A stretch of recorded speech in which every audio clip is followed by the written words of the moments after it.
to dip out of here for the WEC 2024 for IESF. And similar things, you know, you're going to see this kind of fall into place in the early portion of the game. And I think once again, that is always going to have to be what we look to see if Mongolia can do. Can they get their footing early on? And even if they do that, like they did in the previous game, they've got a whole lot to deal with. And this time around, it is a Garakacha, which we have seen do so much for teams that draft this hero in, and with the Revitalize. So we can see a fight breaking out here this early on already, but it looks like they just post up. Mongolia will go ahead and get that Lethal Wanderer and set things up again. It's just a battle for the Lethal Wanderer. Bit of an advantage now over towards Esports. Sans getting quite low. Good taunt over to Forbid. Albert's moving over. Ethan putting some damage back on Sans again. Albert not level 4 just yet. Ethan will flicker out, respecting the possible instant level 4 that Albert can get. Yeah, that's troublesome because, again, you saw there, if Albert wanted to go ahead and Spear of Alpha, he probably could have caught him, but they decided to be a little bit more disciplined, take things in their favor where they can. And the fact that Ethan doesn't have a flicker right now, you know, it puts him in a kind of precarious situation even with this. So look at this, they're trying to go for Sans. Last Insanity, flicker out from Sans. They bait out a big resource before Turtle 1 spawns in the game. All right, again, objectively, the team that usually gets this first objective does kind of have that upper hand in the early game. They build through it. You could see both teams kind of going and trying to make the plays if they can. Mongolia has been the aggressor, I would say, throughout the series. A lot of the times, they've been trying to get the early advantage going on, but they've just got to go ahead and respond now. So Albert, he'll start up the Turtle. Ethan gives the information. This could just be a situation where Mongolia maybe gives this away. He's not level 4 yet, so half health from the Turtle. They reset it. Kibo is so far away. Good penalty zone from Luke to stop him. Sans will be the one to pick up the Turtle. Now as Ethan goes in for the healing Forbid, jumps into the back line, but first blood will be claimed by Sans as Albert deals with Sixora, who did not have the Faraga armor. Now it's Aizen, all isolated. Has a demonic force. Brox to go for the Infernal Pursuit, but will be bursted down before he can even get this next one. Forbid in the mid lane now zoned away. And Indonesia pick up 3 free kills and a Turtle. Mirko, I know you saw it. The flicker forward coming out from Forbid, and then there was, you're waiting for the damage to come through, and then you're like, oh wait, it's not there. It's not there. It's not there for the Lunox. Even against Sans, trying to pull through, and even with that, they just got a whole lot in the hands of Indonesia off that first objective plus these kills. And this is what we always talk about. When this team, when Indonesia, their players get the advantage, they will not let up. Mongolia has shown us that they like to fight even when they're down. So they could still come out with a response from this, and that might mean that, hey, Ethan, now that he's got that level 4 available, he might be the one to start things up with the Raging Sandstorm. He had to burn his flicker earlier on, so they didn't really have many tools to be approaching that first objective.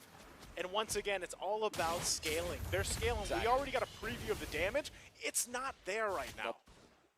It really isn't. And that was the big concern, I guess, for Mongolia, right? Even though we see what they were going to do, what they can do with the composition, it relies heavily on mid to lane.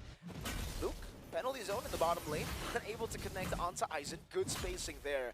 But back to the point, it's all about getting to mid to lane, and I honestly feel like after losing the first Turtle, they should try to respect Indonesia here. Second Turtle onward, maybe look to go for some trades around the map, because if you just go and brawl it out against Indonesia with this big of a lead early on, it'll be very, very tough. You can already see Ethan put some damage down onto Albert, who wants to fight it out. He's an alpha who's a level ahead of the enemy jungle. How do we feel right now about Khalid Rome? Is it only working for certain teams, certain players? I don't know. I don't know about Khalid Rome, man. It's literally just an initiation tool, and you want to buy a little bit more time too, technically, with the pick. But there's so much CC for Indonesia. When you heal up, you can't even heal. And this is going to be a free Turtle over to Indonesia. No steal for Mongolia. They're just going to have to concede this, but there's no trades being made on the map by Mongolia. Indonesia are just doing what they want. Avatar the Guardian connecting now. Even Purify the layering from Lucas. He goes to the penalty zone in the back line, but Sixora plus Forbid's damage will be enough to deal with FCW. Pops in the Inspire, gets out. And Sixora will just have to burn out the last Insanity. They only lose Luke out for that. They only lose Luke, but I'm also, you know, at least Mongolia punishes that, because that's a very aggressive play. Under the tier 2, under 5 minutes in, but they do this because they want this objective. No Purify Garo, they were setting up for that, and now it all becomes worth it, losing Luke to burn out the Purify for them to dive and get a tier 1. Almost there. Come on. Okay. Okay, they want to save it. They delayed a little bit. Eventually, that's going to go down. But yeah, it's all part of the plan, Mirko. Like, again, they initiated under the tier 2. They forced out some resources. They stay, they hang around, and then they capitalize it after that. So what ended up being, you know, not such a bad situation for Mongolia ended up being actually pretty bad. There's the turret going down as well. And so, as we were saying, you know, Indonesia will go ahead and continue to put pressure where they are able to find it. And right now, it's kind of all across the map. The next thing they're looking for here is the mid lane. If they can get the 3 for 3 on the turtles, Mongolia is in a position where do they have to think, do we have enough damage to actually fight this through? Can we win a team fight against Indonesia for that next turtle, or do we just let it go? We've seen teams do that before too, where they don't go and they're not able to get any of the turtles, because the biggest obstacle in front of Mongolia right now is that zone that Indonesia is setting up. Yeah. And I'm not even talking about Sans. Like, just the fact that you have a Gatakacha and a Tarizla alone in the front line is why, again, they picked up, while we thought they picked up the Lunox to hopefully, you know, burst down one of these tanky guys, and they should be able to, but later on. I don't think they're quite there yet. But it looks like Mongolia, flicker burned. Look at the targeting from Sans, always putting the Void Blast onto Zixora. Now, RWM, last incentive to be used, but he's going to be very, very low. Keyboy jumps into the Avatar, and again, it's CW, who's just wreaking havoc. Zixora backed away by Keyboy. He's the one who's zoning the X-Borg. This is the pick to counter the Gatakacha, but Zixora, I don't know where he can go. Sans will be rotating as well. Keyboy will be the one to get the kill. Though it is traded, it is definitely worth it for Indonesia, 4-1. Again, as I was asking before that broke out, is this the right moment that Mongolia wants to fight, to contest? No, it wasn't. That was not the fight you wanted to take, and now you get further into the hole that Indonesia has been building up. And you're going to find himself, even Albert, confident enough. 1v4, Albert. I don't know if you want to take this. The chaos come through. Luke, penalty zone only onto Aizen. And it's Mongolia who have to back away from 2 members of Indonesia. So they back away. Again, some resources are down here. Now the Malefic Gun picked up by CW. They'll go ahead and work in on these tier 2s. That's the next site for them in Mongolia. Like I was saying, they've got to kind of check themselves. You know, stop trying to force some of these fights for a little bit until you're ready for them, because even so, whether it's a Lunox, whether it's this Moskov, they have not been able to find favorable fights. Look at this pressure here. Spear of Alpha already going to be used from Albert. Enough to go ahead and just put pressure enough to get these tier 2s. Even the Brilliance being used right now. And I'm sure Forbid's thinking, man, you know, was this the right pick for this lineup? Because they can't really do much but just to watch this. Good push, though. Trying to get something out of anything up top.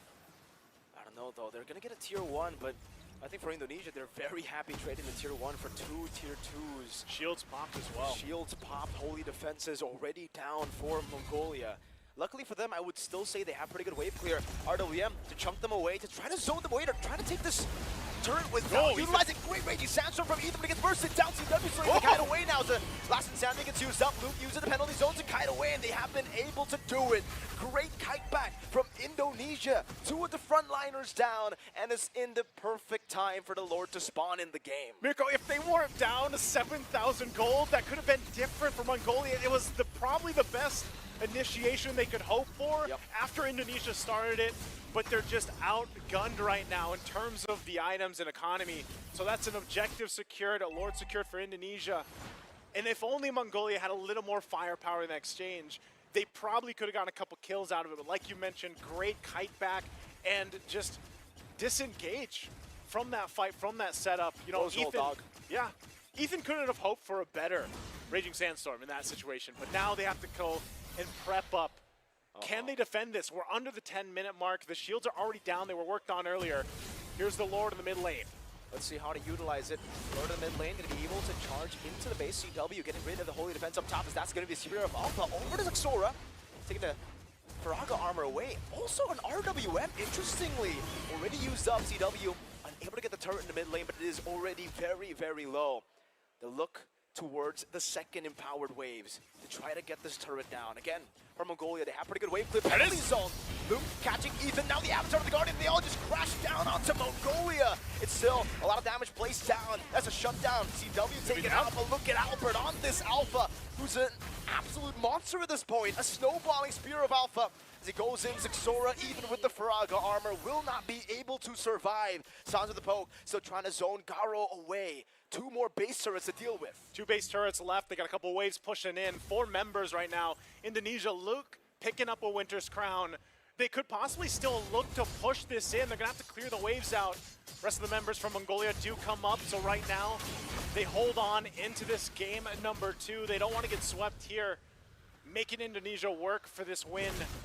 Once again, Mongolia trying to just hold things together. It's slipping out of their hands, though. 10,000 gold behind at this point. Really looking to see where this Lunox plays its part, plays its role. Yes, they defended. Yes, they're still in their base. They got 1 base turret. But is this the time? We're 11 minutes in. We already talked about that mid to late game for this lineup from Mongolia. But when you have a 10,000 gold deficit to work for, it gets even more grim. So the fight's here into the jungle. Oh, CW still able to cut away now. Oh, the Demonic Force connects. CW will be chased down. Crossbow Tang from CW to turn it around again. And the translation over from the Crossbow Tang over to Eisen as he goes in for the Infernal Pursuit. It'll be Albert in the mid lane together with Luke escorting this one melee minion. That's a penalty zone to bait out the Purify. Now the Spear of Alpha as they go for the shred onto Garo. So many turret shots tanked away by Indonesia. But it's a given for this full tanky lineup. Now a taunt to take Forbid down. He will go for the Brilliance, but Mongolia will be knocked out from the IESF playoffs of MLB.